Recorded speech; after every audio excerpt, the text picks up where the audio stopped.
وجعل أمتنا خير أمة. أشهد أن لا إله إلا الله وحده شهادة لمن اتصل بها خير اسمه. أشهد أن محمدا عبده ورسوله أرسله للعالمين رحمة. اللهم صل وسلم وبارك على حبيبنا وشفيعنا ومولانا وقدوتنا سيدنا محمد وعلى آله وأصحابه ومن تبعه بإحسان إلى يوم القيامة. بعد أيها الحاضرون، أوصيني وإياكم بتقوى الله، أوصيني وإياكم بتقوى الله فقد فاز المتقون. أما بعد، حضرات المحترمين, para guru, para ustaz-ustazah, para bispo yang dimuliakan oleh Allah. Alhamdulillah kita berjumpa lagi di kesempatan pagi hari ini dalam suasana dan frekuensi yang berbeda. Tapi semoga tetap dalam limpahan keberkahan kesehatan dari Allah Subhanahu wa taala. Amin. Sami sehat sedoyo. Bukan kekadaan rendah, apa kekadaan bule, betul nih? Wajib ini kekadaan bule kali rendah gitu. Bapak Ibu sekalian, barusan aja berita yang sangat menghebohkan, ya, ada yang disampaikan tadi oleh beliau. Jadi ini terekam kamera CCTV kan. Ada dua mahasiswa, bukan mahasiswi ini ya, dua mahasiswa ketangkap kamera CCTV lagi berjiwa. Laki-laki itu mahasiswa, bukan sepika-sepiki cium kening itu, bukan. Ya itu ada ya. Sampai orang tuanya ini malunya luar biasa. Nauzubillah min ya, mudah-mudahan ini tidak menimpa keluarga kita. Ya ini bisa menjadi darurat ya dalam situasi kekinian. Padahal mahasiswa-mahasiswa itu atau mahasiswa-mahasiswi itu harapannya adalah generasi penerus kita, betul tidak? Mereka yang akan melanjutkan kehidupan ini ke depan. Lantas kalau tidak punya basic, tidak punya fondasi yang kokoh dari sisi keimanan, terus apa jadinya? Ya, Alhamdulillah. Ya kita doakanlah ya anak itu semoga bisa kembali pada jalan yang lurus ya, jalan yang diridhoi Allah Subhanahu wa taala. Maka hal ini barangkali bisa menjadi introspeksi kita bersama. Introspeksi dan juga mawas diri barangkali buat kita para orang tua ya, atau juga anak muda nih ya, para orang tua juga anak muda hendaknya menjadi introspeksi, menjadi mawas diri bagaimana ini situasi ini bisa terjadi dan harapannya jangan sampai terjadi menimpa kita, menimpa jamaah khususnya Al-Hidayah ini ya kan.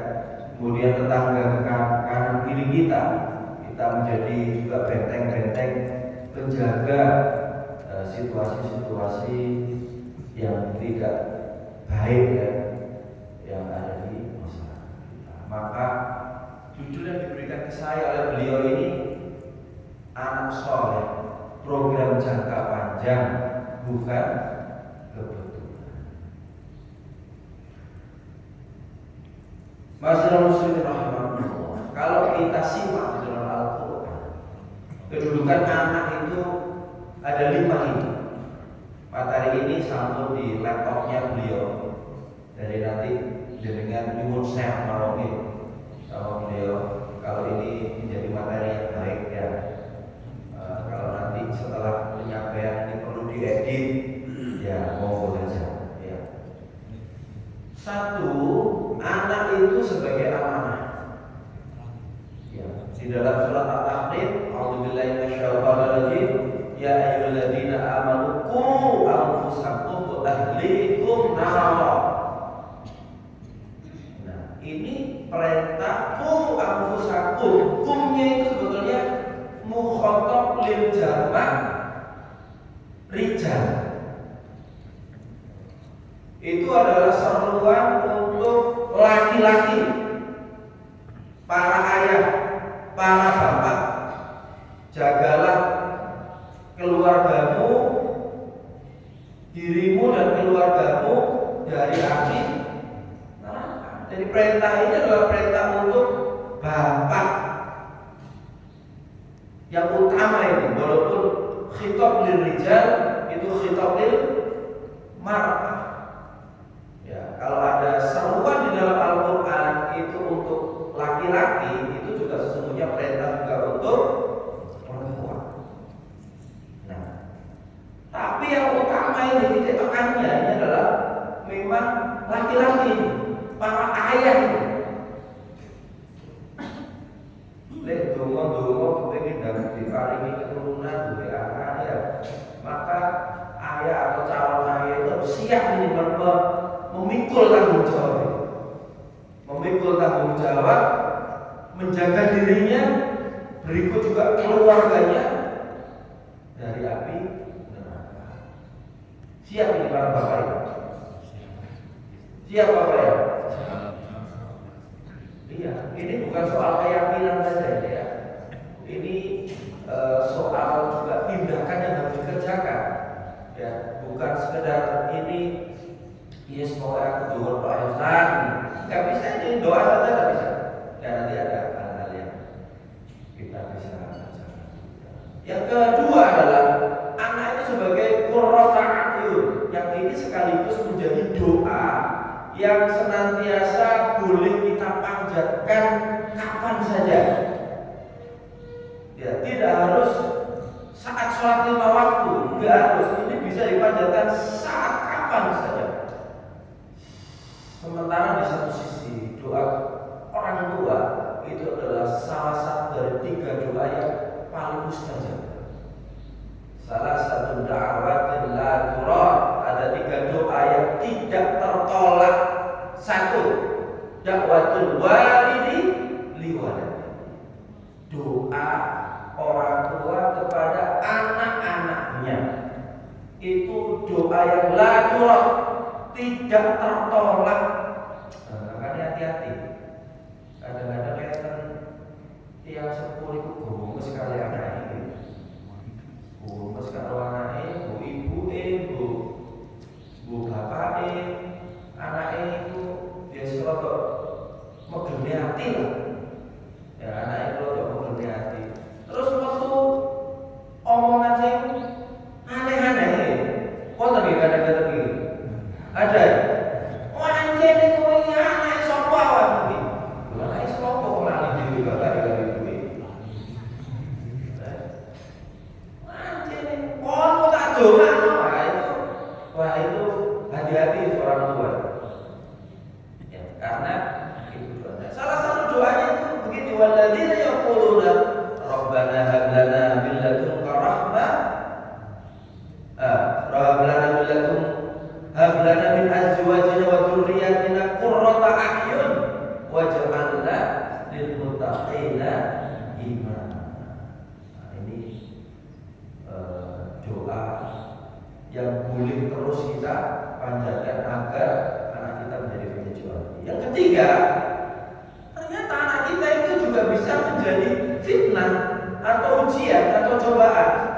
Sebagaimana firman Allah di dalam surat Al-Anfal, a'udzubillahi minasyaitonirrajim, wa'lamu annama amwalukum wa auladukum fitnah wa anna Allaha 'indahu ajrun 'adzim. Dan ketahuilah bahwa hartamu, anak-anakmu itu hanyalah sebagai cobaan, sebagai ujian. Nah, selain anak tadi amanah, penyejuk hati, juga anak itu menjadi ujian. Ujian buat siapa? Buat orang tua. Orang tua ini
Min di sini dalam pengertian min litab'id. Min yang menyatakan bahwa itu sebagian. Ada min itu min lil bayan, untuk penjelasan. Tapi dalam ayat ini min bermakna min litab'id. Sebagian saja, enggak semuanya. Iya. Makanya Allah sampaikan fahdaruhum, hati-hati. Nah, anak itu bisa menjadi musuh. Musuh itu artinya apa? Menghalangi kedua orang tua untuk berbuat baik. Menghalangi kedua orang tua berbuat taat kepada Allah. Anaknya itu menghalangi. Nah, itu menjadi musuh berarti. Dipaksa anaknya berbuat maksiat kepada Allah Subhanahu wa taala. Anak ini memaksa orang tuanya berbuat maksiat kepada Allah Subhanahu wa taala. Berbuat kecurangan dalam hidup ini. Misalnya dipaksa oleh anaknya dan juga oleh istrinya. Nah, bukan hanya anaknya. Istrinya memaksa suaminya untuk berbuat maksiat kepada Allah, untuk tidak taat kepada Allah. Oh, lalu bojo sing itu. Kata, wah ini curhat apa ya? Nah, ono wong suami dipaksa bojone, ya tonggo ya harus ganti BYD. Mosok kene iki kok ancet ya ono yang ini jangkotan. Misale tonggo wis ganti BYD ya. Akhirnya suaminya itu dipaksa oleh istrinya untuk berbuat maksiat kepada Allah. Nah, itu berarti anak maupun istri bisa menjadi musuh. Ya. Namun yang kelima, anak itu juga bisa menjadi perhiasan dunia. Al-mal wal banun zinatul hayatid dunya wal baqiyatu indallahi khairun. Nah, itu terusannya ayat Al-Kahfi. Harta dan anak itu adalah perhiasan kehidupan. Maka ini posisi anak. Maka harapannya dari kelima ini, ya anak itu bisa menjadi yang kedua dan kelima, dan orang tua ini menjadikan anak itu sebagai kesatu, yaitu betul-betul sebagai amanah dan tanggung jawab. Ya. Bapak Ibu sekalian yang dirahmati Allah, anak soleh itu investasi dunia akhirat. Mungkin kita sering mendengarkan hadis itu 3. Ketika manusia itu meninggal, maka amal ibadahnya, pahalanya itu terus mengalir dalam kehidupannya. Itu kita mengenal biasanya 3. Sengaja hari ini saya tampilkan ada 4, bukan 3. Yang pertama adalah, jadi ini yaqul arba'un tajri 'alaihim ujuruhum ba'dal maut. Ada 4 perkara yang mengalir terus kepadanya pahala-pahalanya ba'dal maut, setelah mati. Yang pertama rajulun mata ini fi'il madhi, berarti telah mati murabitan fi sabilillah, yang dia itu siap siaga menjaga perbatasan negeri, ya, karena dia berjuang fi sabilillah. Ada yang tentara jamaah ini, ada yang TNI aktif, enggak ada. TNI pensiun ada TNI pensiun. TNI pensiun. Ya. Oh, dari laut, darat, matra, darat, laut. Ya. Saya kemarin Idul Adha khotib di Kodiklat, imam dan khotib Idul Adha di Kodiklat AL di Perak. Idul Fitri sudah di booking juga. Saya cuma khawatir kalau Idul Fitri itu riwayat repot dari Pak tentara yang undang untuk Idul Fitri. Nanti Idul Fitri ya tahun depan. Tak bilang saya khawatir nanti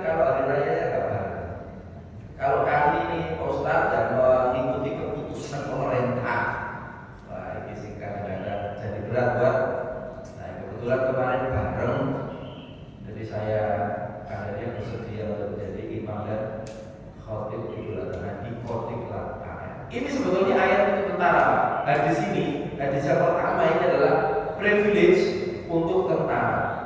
Makanya ini mengacu nanti ke surat Al-Imran ayat 200. Ya, untuk hadis yang pertama. Yang kedua adalah warajulun 'allamal ilma fa ajruhu yajri 'alaihi ma 'amila bihi. Dan seorang yang mengajarkan ilmu, maka pahalanya itu akan mengalir pada dirinya ma 'amila bihi, selama ilmu itu diamalkan, dipakai. Nah, maka bakti kita terbaik kepada guru kita itu adalah mengerjakan apa yang diajarkan oleh guru kita, bukan menyelisih. Itu bakti terbaik pada guru kita, guru-guru kita. Ya, saya kira kita semua punya guru, betul kan? Saya tanya, siapa masih ingat kan? Siapa kira-kira guru pertama kita? Masih ingat? Siapa? Siapa? Orang tua. Nah, itu betul. Guru pertama kita adalah kedua orang tua kita. Maka bakti terbaik pada guru adalah menjalankan apa yang dikerjakan, baik ucapannya maupun tindakan-tindakannya. Mungkin ibu mengenang ucapan bapak ibunya dulu, tindakan bapak ibunya dulu, maka mengerjakannya itu menjadi bakti kepada guru. Berikutnya warajulun ajra shadaqatan fa ajruha yajri 'alaihi ma jarat 'alaihi. Orang yang juga ajra shadaqatan, memberikan, mengalirkan sedekah, ya fa ajruha yajri 'alaihi, maka itu disebut dengan sedekah jariah. Selama masih dipakai itu amal jariahnya itu. Lek masjid ini misalnya orang bilang tutup, maka harus ya stop. Tapi kayaknya nggak ada cerita masjid itu tutup ya. Kalau di Jakarta kapan hari juga, karena WFH dari kantor-kantor itu libur sholat Jumat, libur sholat Jumat. Instansi pemerintah itu Pak, termasuk masjid Kuartul Bahria itu. Nah, baru selesai khotib Jumat ya. Karena WFH maka Ustaz mau izin ini karena WFH dari giat Jumatnya nggak ada di Masjid Kuartul Bahria, masjid yang depannya di komplek Kotiklah juga ya. Nah, itu saudara jariah. Justru banyak gereja yang berubah jadi masjid hari ini ya. Yang terakhir, warajulun taraka walada sholihan, ya dong. Dan seorang taroka ini berarti telah meninggalkan. Orangnya berarti sudah meninggal, telah meninggalkan walad dan sholihan. Yang ini Pak. Nah ini Pak ya, senantiasanya dijajar Pak, walad dan sholihan atau waladin sholihin. Mungkin kapan hari saya ngisi kajian di sini saya jelaskan ini, ya Pak, bahwa ini senantiasa dikaitkan, ya, anak yang soleh, tidak sekedar anak aja Pak, enggak, ya Allah yang mendoakan.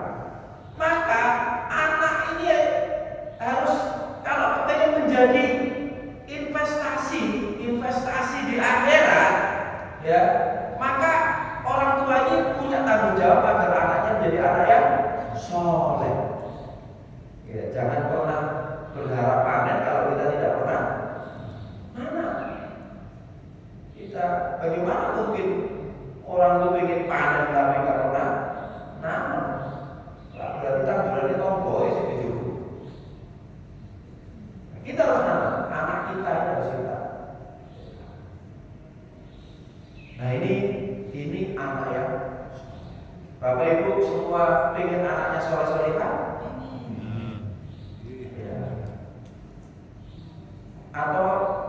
Atau ada yang belum punya anak, atau ada yang mau nambah anak lagi, bis tua-tua banget. Berikutnya Pak, program kreasi anak soleh ini harus berbasis iman. Ya, harus berbasis iman. Tadi saya baca di sholat subuh ini di rakaat pertama tadi itu surat Al-Munafiqun ayat 9. A'udzubillahi minasyaitonir rajim. Ya ayyuhalladzina amanu la tulhikum amwalukum wala auladukum an dzikrillah. Hai orang-orang yang beriman, janganlah hartamu, anak-anakmu melalaikan kamu dari mengingat Allah. Maka menginginkan anak yang soleh itu basisnya harus tauhid. Setuju Bapak Ibu? Setuju itu? Basisnya adalah keimanan. Janganlah hartamu, anak-anakmu menjadikan kamu itu lalai kepada Allah. Kayak Gusti Allah itu kalah. Kayak Gusti Allah itu nyengkring. Gusti Allah itu turu. Padahal Gusti Allah tidak pernah sare. Ya, tidak pernah turu. Gusti Allah itu kayak disengkir wae Gusti Allah itu. Ya, maka basic pertama ini, kalau kita menginginkan anak kita itu soleh-soleh, basicnya adalah tauhid, keimanan kepada Allah, satu perasaan bahwa kita itu senantiasa diawasi oleh Allah, diawasi oleh Allah. Anta abudallaha ka'annaka tarahu wa illam takun tarahu fa innahu yaraka. Seolah-olah kami itu beribadah kepada Allah, Allah engkau itu melihat Allah. Kalau engkau tidak bisa melihat Allah, ada sebuah keyakinan dalam diri bahwa Allah itu pasti melihat kita. Nah, kalau seperti ini Pak, wah itu kasus korupsi MBG itu harus agak terjadi. Terdino sak miliar. Ya apa itu ide? Sehari 1,5 miliar. Sehari Pak. Luar biasa tapi bisa di luar ya Pak. Luar biasa itu. 1,5 miliar sehari. Sementara rakyat di bawah ini menjerit, sulit, susah. Wah, ya, ada yang saya tak kenal lumayan itu sebetulnya yang wakilnya itu, wakilnya yang dari Matra Hijau. Ini sebetulnya sangat saya sayangkan, sangat saya sayangkan. Beliau memiliki kedudukan yang penting sebetulnya, dan beliau itu mu'alaf dulunya. Karirnya bagus Pak, mu'alaf, lulus. Ya, ini karena sistem itu Pak ya, karena ada di dunia mafia atau dunia apa itu namanya Pak? Katut Pak, katut. Waduh, ini harusnya juga itu ada yang juga wamen itu Pak ya, wamen.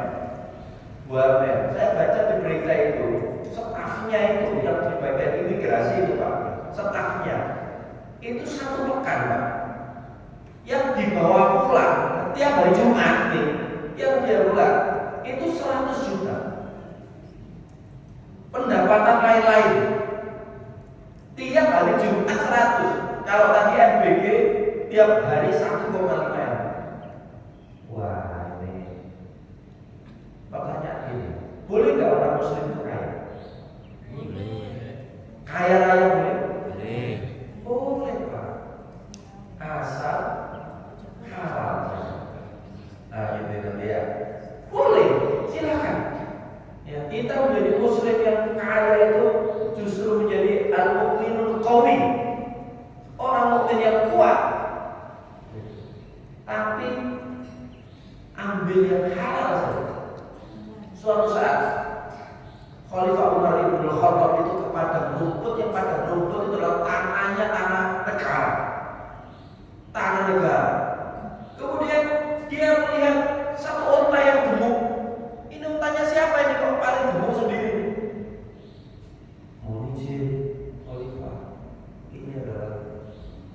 putranya Abdullah bin Umar, anaknya Khalifah. Ini miliknya Abdullah. Panggil Abdullah sini. Panggil Abdullah. Abdullah, bagaimana nih kalau kamu bisa paling gemuk di sini? Ya saya hanya melepas saja itu di padang rumput. Pasti nggak begitu, nggak percaya. Karena kamu anak Khalifah, paling orang-orang yang bertugas di dalam padang rumput ini mengutamakan kamu, karena kamu adalah anak Khalifah. Wajar tidak, Pak? Adalah wajar gitu, Pak. Tapi bagi Khalifah Umar Ibn Khattab, Abdullah, jual kamu ini, ambil pokoknya, untungnya masukkan baitul mal. Jual kamu ini, ambil pokoknya, ambil modalnya. Kamu dulu beli harga berapa, kemudian sisanya masukkan ke baitul mal. Wah, ini memberikan teladan yang luar biasa. Ya, kasus RBG ini memprihatinkan, sangat memprihatinkan. Harusnya itu menjadi pakar-pakar penjaga ya, kalau bisa ya. Sehari 1 miliar lebih, Pak. Iya kan? Kini nyungsep yang saulan itu duit 5 juta, 10 juta aja. Nyungsep nggih apa mboten? Oh, ini sedino 1 miliar.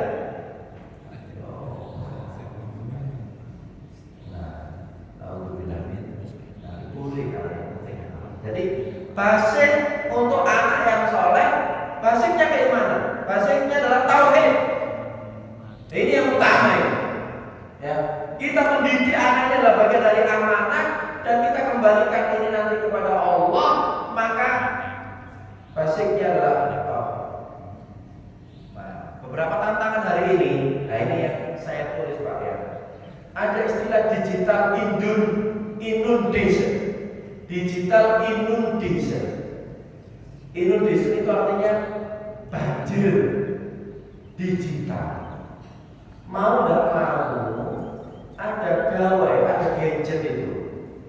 Ya, di rumahnya kalau sudah smart TV terkoneksi dengan internet, nah itu juga banjir ya. Digital inundation. Ada paparan nilai akhirnya itu tanpa batas. Itu tantangannya. Walaupun sebetulnya itu juga menjadi hal yang positif kalau seseorang bisa pintar memanfaatkannya.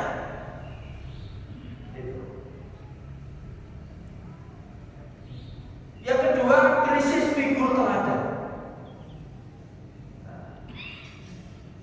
Nanti figur terbaik adalah orang tuanya. Kalau buat anak-anak kita itu harusnya role modelnya adalah orang tuanya sendiri, harusnya. Yang kedua, instant gratification, budaya serba instan, serba cepat. Anak kita kalau kepengen beli HP langsung dibelikan. Anak kita kalau kepengen sepatu langsung dibelikan. Tidak diajari soro disik. Nah, misalnya nabung dulu lah, nah, ya kan? Kamu nanti nabung lah, gitu. Kalau sudah tabungan berapa nanti tak tambahin. Nah, gitu. Hari ini saya bawa istri. Nah, saya nggak tahu ibu-ibu tahu nggak ada antara ibu istri saya yang mana ya. Nah, apa yang saya sampaikan ini itu yang kita kerjakan di rumah kita.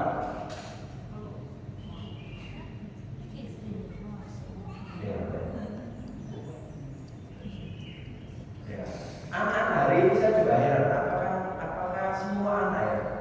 Jadi kalau anak kami hari raya itu gak gopo tuh kelebihannya, ayo ke pasar boleh kelebihannya. Nah, saya juga sebetulnya itu bagus juga ya hari raya pakai baju baru. Ya kayak saya dulu orang besok kan, terus pokoknya kayak ritual kalau hari raya itu pakai baju baru dan harus pasang gitu, beli bajunya pas hari raya. Saya kemarin juga heran sama anak ini, oh hari ini kok kayak beda kalau bapak biar kan bapak biar. Kalau ada, nggak ada itu yang minta baju baru. Ya, pokoknya begitu aja ya. Nah, kita ajari kalau dia juga minta HP ya kita ajari nabung dulu. Nabung. Nanti kalau punya HP, punya duit berapa baru kita wujudkan.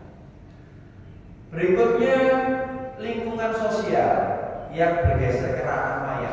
Apa yang istilah sebenarnya peer pressure, tekanan teman sebaya.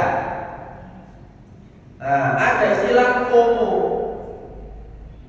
ya, fishing out, missing out, kepengen gak katut.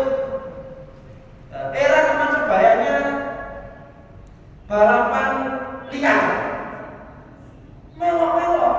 Ya ampun, aku baru mau dia musisi kalau dibully kalau mau sekolah. Nah, itu namanya peer pressure. Ada seperti itu. Ya, peer pressure.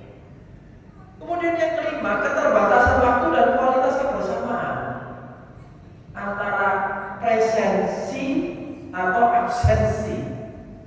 Presensi adalah kehadiran, ya. Absensi adalah ketidakhadiran. Ya. Nah, ini tantangan.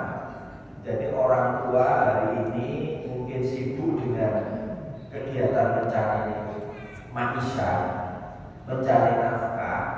Akhirnya hubungan dengan anak jadi renggang. Secara waktu itu mesti kurang, pasti kurang secara waktu. Kuantitas udah gak dapat, kuantitas gak dapat. Nah, harapannya itu kualitas. Kalau kuantitas sudah gak dapat, maka kualitas. Saat ada waktu bisa ketemu sama anak, maka itulah dimanfaatkan sebaik. Nah, ini tantangan kita. Baik, Bapak Ibu sekalian, program terbaik saat anak di dalam kandungan ini saya menulis dalam kandungan ya Pak ya. Barangkali ini ada keluarga muda yang ingin nambah omongan ya.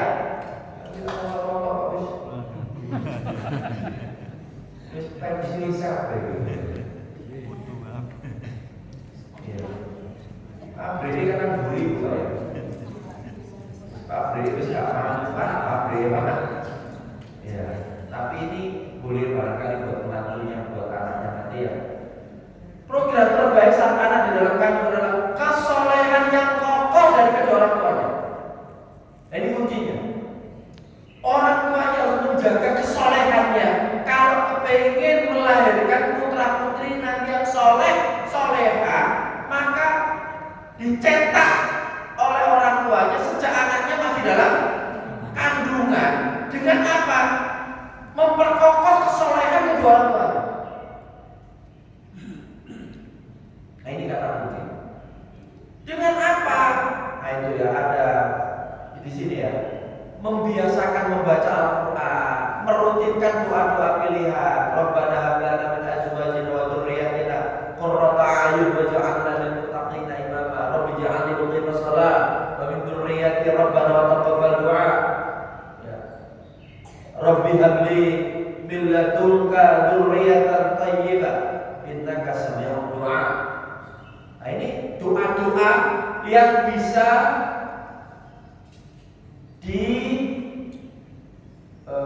rutinkan ya kalau anak dalam kandungan.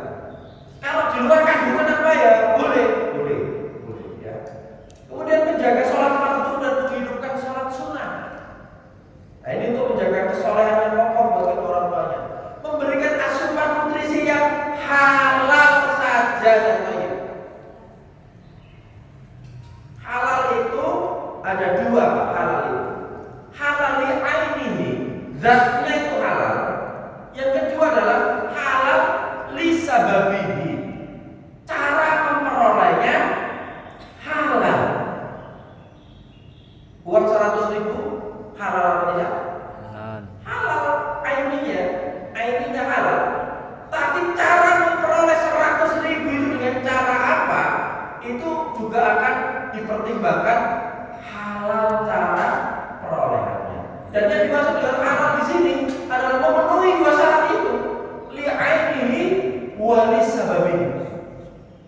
kecanduannya terpenuhi saat halal. Kalian itu ada rombok di depan, soto, iya kan? Saya dapat bisikan dari baru menunya soto. Halal, halal, karena ayam, kecuali kalau itu babi, soto babi, nah itu airnya sudah haram. Soto celeng, ya soto apa itu? Asu itu apa kalau di Solo namanya? 02 apa itu? Bukan 02 kicot. Ya, orang tua kan nih. Nah, soto kering ya. Nah, itu airnya sudah tak boleh airnya. Nanti Lisa babinya, wes, boleh diparingi, paringi daging babi tapi Pak. Nah ini kita. Kemudian membangun kedekatan emosional atau bonding dengan deep talk. Saat anak dalam kandungan itu boleh diajak bicara. Nah, nanti jadi anak yang soleh ya. Nanti kita juga sama-sama menyembah Allah ya. Nah, rajin nanti membaca Al-Quran ya. Nah, itu boleh diajak bicara. Itu karena orang tuanya baca Quran, anaknya mendengarkan. Nah itu ya, itu selama ada di kandungan. Kemudian menjaga suasana hati tetap positif. Headset. Ibu itu tidak boleh pusing, nggak boleh stres. Nah, kadang segala stres itu bapak ini. Ada ibunya harusnya nggak boleh stres, tapi bapak yang kadang-kadang gara ibu stres. Ya. Justru bojone ini bombot, bapak era tahu mulai. Ya, begadang ya bapak. Bangkoi, bapak ini bangkoi. Nah ini, yo jangan, harusnya ibunya ini disenang-senangkan oleh suaminya, ya gitu loh, dibuat tenang saat istrinya itu lagi bobot. Wah, kita harus kelewatan biar kakak ya kakak ya. Ayah yang paling krusial adalah membuat ibu hamil merasa bahagia, tenang dan dihargai. Nah ini adalah peran ayah yang paling krusial. Kemudian memperbanyak istighfar. Semoga dengan istighfar itu dosa-dosa masa lalu diampuni oleh Allah Subhanahu wa taala. Ini saat dalam kandungan. Kemudian Bapak Ibu, ketika anak itu sudah lahir dan ini saya tulis ibaratnya saya frame.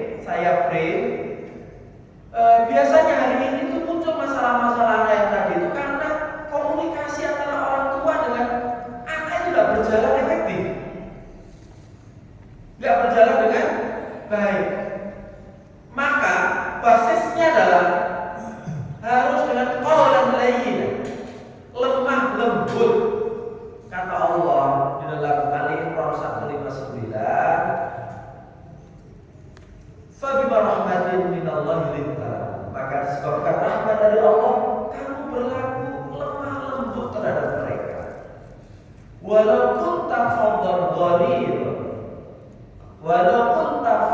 ghalidul qalbi lan faddu min hawlik. Sekiranya kamu itu bersikap keras lagi berhati kasar, tentulah mereka menjauhkan diri dari sekelilingmu. Nah ini makanya kita tidak boleh berkata kasar, tidak boleh kaku, tidak boleh berkata kasar. Maka orang tua ini harus lembut, ya basisnya harus lembut, ojo emosional ya. Gunakan metode diskusi dan logika. Banyak anak itu ngobrol Pak. Ya banyak anak itu ajak ngobrol. Jadi ojo dibentak ya.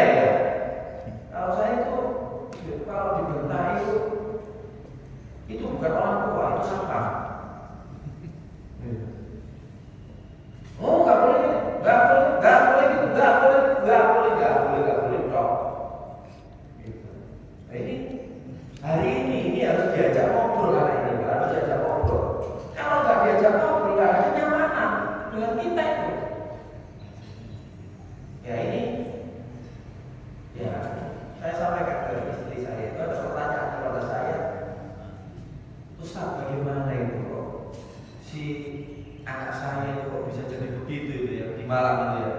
Ini beliau ditaruh. Ketika beliau itu menjawab pertanyaan itu, ditanya orang, namanya itu Izul. Zul, kamu kok bisa jadi begini? Bagaimana itu orang tua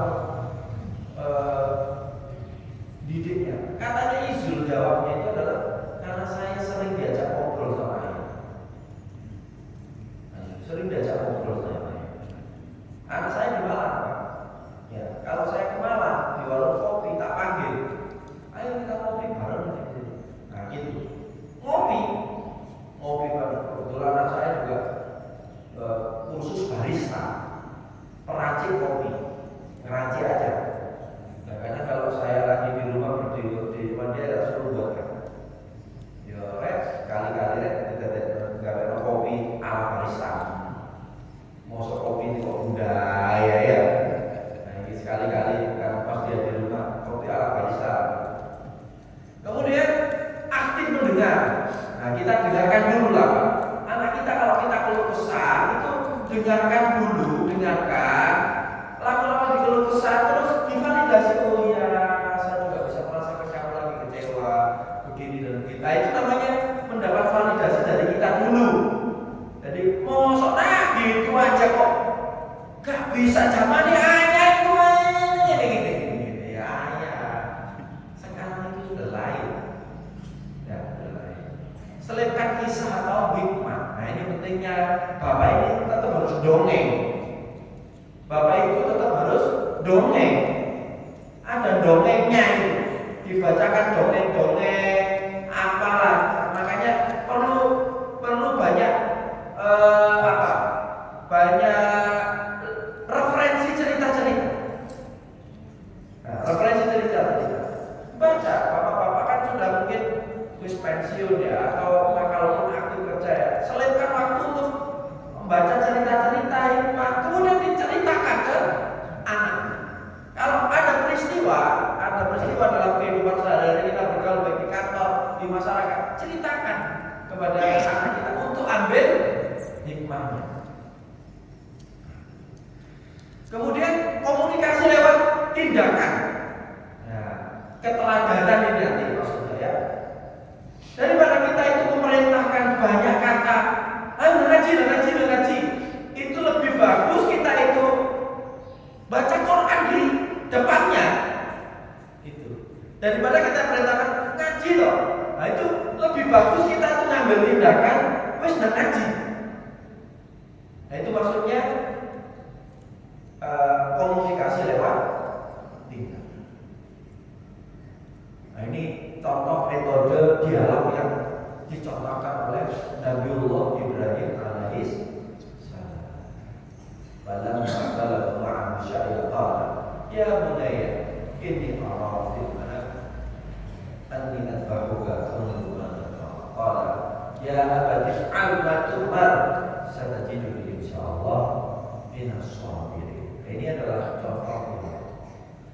Kemudian ini adalah teladan mengapresiasi atau afeksi, memberikan penghargaan kepada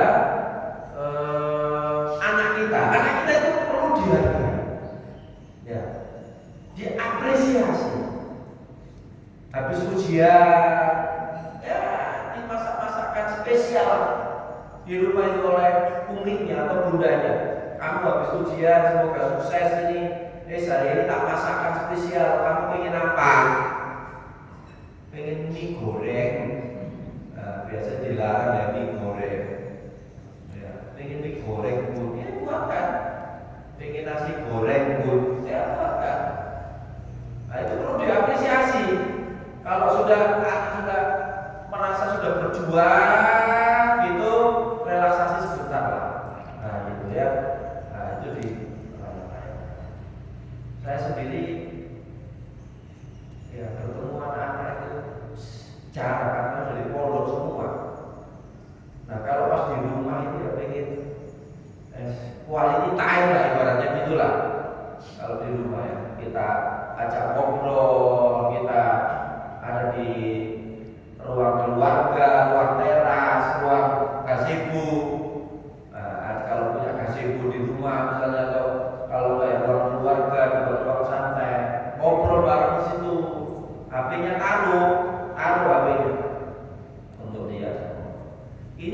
contoh-contoh bagaimana baginda Nabi mengapresiasi ya. Rasulullah mencium Al Hasan bin Ali dan di sisi beliau ada Al Aqra yang sedang duduk. Maka Al Aqra berkata, sungguh aku memiliki 10 orang anak, tidak seorang pun dari mereka yang pernah aku cium. 10 anak ya, tapi gak pernah dipeluk di cium. Kemudian baginda Nabi Malaya layu, barang siapa tidak menyayangi maka ia tidak akan disayangi. Nah gitu ya. Nabi ngajak bergurau sama Abu Umair. Ya, Abu Umair adalah adiknya Anas bin Malik. Siapa Anas bin Malik? Anas bin Malik adalah maula baginda Nabi. Nah itu diajak bergurau. Nah, kita juga boleh bergurau sama anak-anak kita, bolehlah bergurau. Ya. Anak-anak sekarang saya sudah besar-besar ya. Kalau dulu kecil, nah saya sama dengan jenengan, Pak, paling ketemu anak ya akhir pekan. Karena satu pekan ini Pak Toib gitu. Akhir pekan biasanya anak diantar sekolah pakai becak zaman dulu. Ketika saya di rumah, meskipun dalam kondisi yang mungkin agak capek, saya hari ini tidak diantar ayahnya antar ke sekolah. Tapi kalau jenengan tiap hari ini bisa ngantar anak ke sekolah, wah itu bersyukur. Kalau sudah ngantar, sambil ngantar anaknya boleh diajak ngobrol di kendaraan. Ya. Memposisikan anak sesuai usianya, ini antar sahabat ya 0 sampai 7 tahun lah ibu ajak bermain. 7 tahun berikutnya 8 sampai 18 adibuhu, didik, disiplin, ajarkan ada. Kemudian 5 sampai 21 tahun dan seterusnya menjadi sahibuhu, menjadi sahabat, menjadi rekan. Kalau anaknya sudah dewasa, sahibuhu, libatkan pendapat, minta pendapat dari dia. Ya apa nih kalau begini, apa kalau begitu. Nah itu namanya sahibuhu. Nah, memposisikan anak sebagai sahabat. Kancani ya gitulah ya. Itu kata dari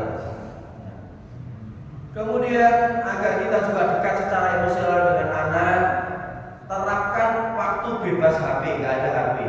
Validasi emosi anak, jangan langsung menghakimi. Tadi yang saya katakan, ketika anak itu galau, ketika anak itu lagi punya masalah, selamilah, hadirlah di situ. Iya ada masalah apa? Saya bisa paham kalau hari ini kamu lagi galau, lagi apa ini? Barangkali ayah atau bunda bisa bantu ini. Yuk kita sama-sama diskusi ini bagaimana caranya. Nah, kira-kira begitulah ya. Kemudian masuki dan pelajari dunia mereka. Tidak untuk ikut larut. Kadang anak ada yang suka nonton bola di TV.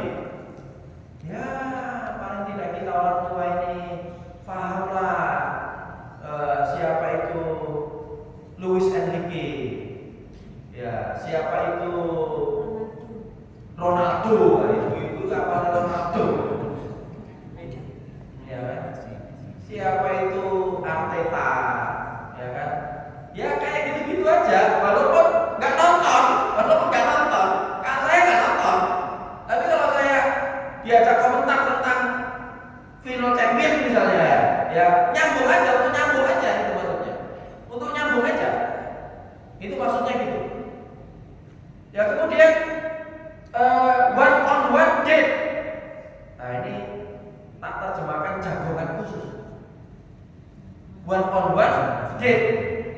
One on one itu satu persatu ngajak anak bertemu, itu namanya one on one date. Jagongan khusus.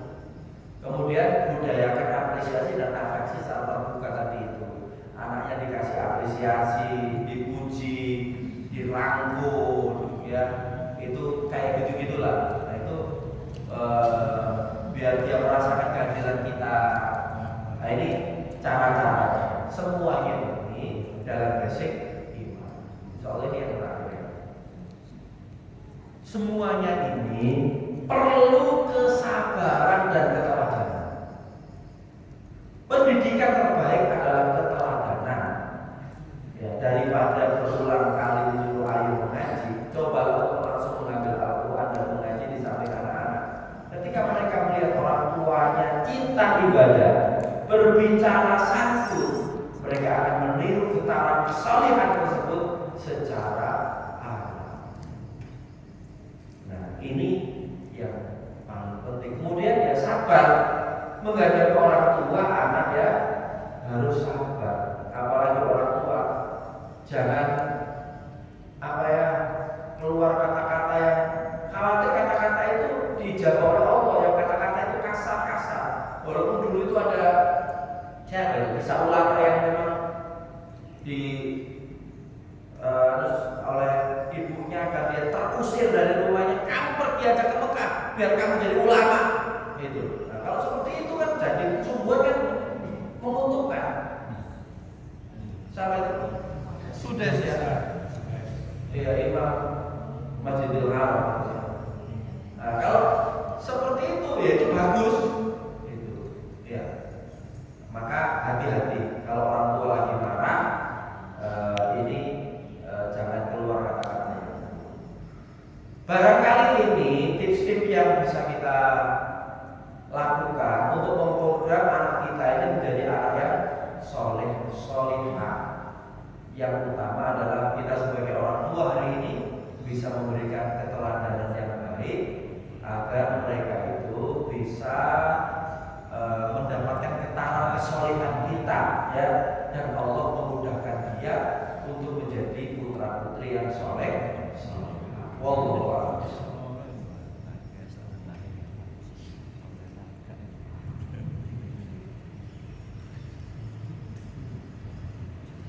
Baik, Bapak Ibu, katanya ada pertanyaan, Bapak Ibu, ada pertanyaan. Sudah jelas, 11. Alhamdulillah jika sudah jelas, semoga apa yang saya sampaikan memang jelas, suaranya keras juga, dan runtut dari materi yang beliau sampaikan. Semoga ini menjadi pelajaran bagi kita, karena kita semuanya tadi ini adalah generasi yang sudah pensiun dan anaknya sudah besar, tapi tetap ada materi sebagai orang tua yang sudah anak-anaknya sudah besar, tapi tetap ada materi yang bisa kita ambil, bisa kita jadikan pelajaran untuk tetap bahwa selamanya kita ini juga sebagai anak sholat bagi orang tua kita. Jangan lupa ada kita yang anggap kita anak sholat yang kecil saja, begitu ya. Kita sendiri itu harus juga menjadi anak sholat bagi orang tua kita. Apa yang harus kita lakukan?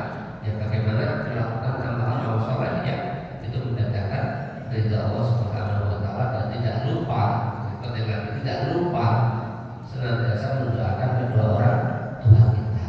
Karena salah satu anak soleh itu anak yang mendoakan orang tuanya. Jadi meskipun kita sudah sepuh, itu tetap kita sebagai anak dari orang tua kita yang kita mendoakan mereka. Insya Allah semoga materi yang beliau sampaikan ini menjadikan kita semuanya semakin hari semakin soleh, diberikan keturunan yang soleh-solehah. Amin. Sebelum berakhir kami mohon untuk ditutup dengan doa. Bismillahirrahmanirrahim. Allahumma shalli wa sallim wa barik ala sayyidina Muhammad walhamdulillahi rabbil alamin. Hamdan syakiran, hamdan amin. Hamdan yuafi'u ma yukafi'u masjidah ya Rabbana lakal hamdu kama yanbaghi li jalalika wajhikal karim wa 'azimi sultanik. Allahumma anta rabbana la ilaha illa anta khalaqtana wa nahnu 'abduka wa nahnu 'ala ahdika wa wa'dika ma sana'na. A'udzuka min syarri ma sana'na. Naqulu bi ni'mati alaina wa naqulu bi dhanbina. Faghfir lana ya Allah, faghfir lana ya Allah, faghfir lana ya Allah. Fa innahu la yaghfiru dhunuba illa anta. Allahumma ighfir lana wa liwalidayna warhamhum kama rabbana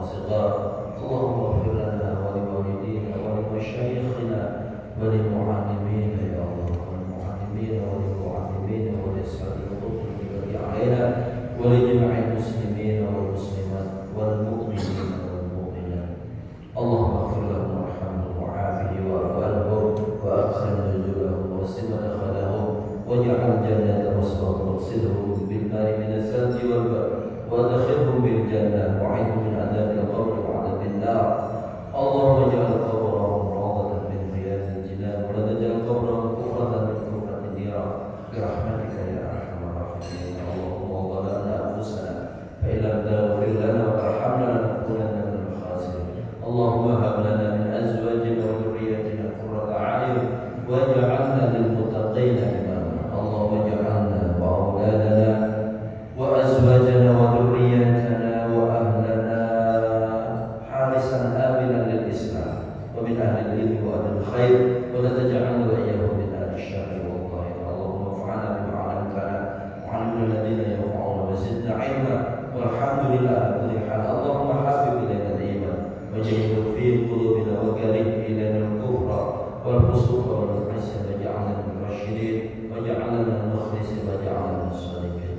اللهم إنا نعوذ بك من علم لا ينفع وقلب لا يخشع وعمل لا ينفع ودعوة لا يسمع. اللهم إنا نسألك خير هذا اليوم وخير ما فيه وخير ما قبله وخير ما بعده ونعوذ بك من شر هذا اليوم وشر ما فيه وشر ما قبله وشر ما بعده. اللهم سلمنا والمسلمين وعافنا والمسلمين واكفنا وإياهم شر مصائب الدنيا والدين.